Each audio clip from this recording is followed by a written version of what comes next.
At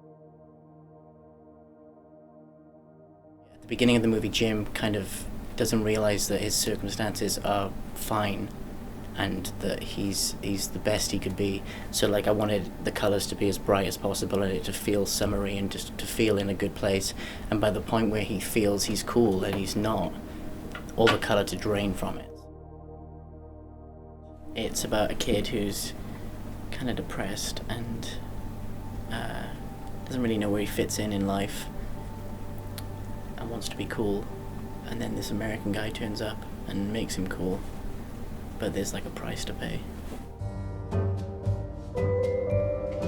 I'm 17. It's so strange to take people's money and then make something that you don't know if it's good or not. You know, it was and then sending it to the scheme. I remember seeing the scheme and that there was like I think there was like a week left.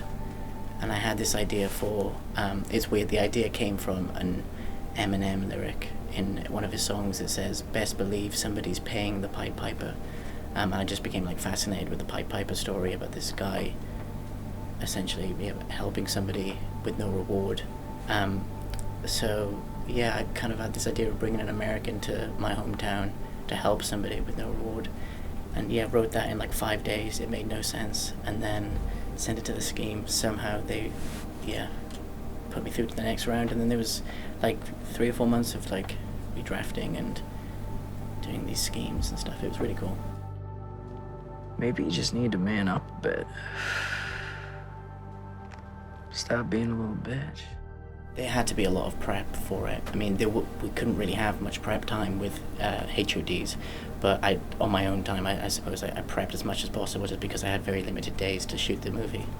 And definitely, a lot of storyboarding, and I didn't really want to turn up and be like, what should we do here? I wanted every shot to be considered and for every shot to in some way relate to Jim, the protagonist's circumstances, and tell that. Just because there's so many different ways and different departments to tell the story, you know, through like costume, like colours in costume and the lighting and obviously the camera and stuff. I just wanted to be using each department right and using it as much as I could.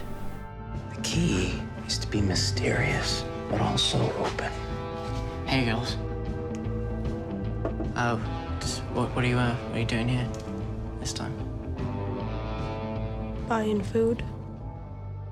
Emile didn't need any direction. He was just amazing, so good, and it was actually really cool to work with him as an actor, like just in the scenes, like improvising and doing some weird stuff.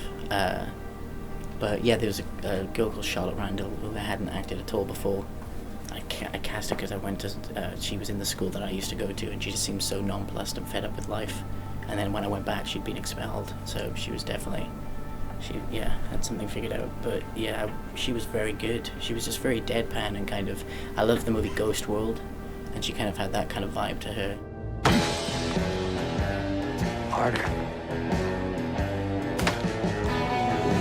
Yeah.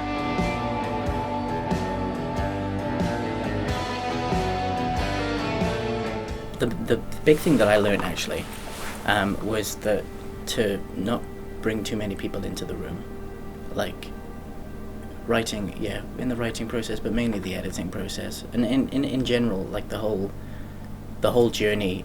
Only be select, have a select few of people that you trust with, sending the script to, or showing a cut of a movie, because at the end of the day, you're making a movie which is your opinion on the world, and it's like your voice, and it's how you see stuff, and it's a part of your soul if you've written it. So to have other people come in and go, yeah, but I would think that would happen, and I don't think he would do that and stuff. That's their opinion. It's not right or wrong, and yours is not right or wrong either. It's just your opinion. So, don't compromise to anything or conform in any kind of way, I suppose. You're different. This is where you decide what kind of person you are. What type of man you become is down to you, and only you.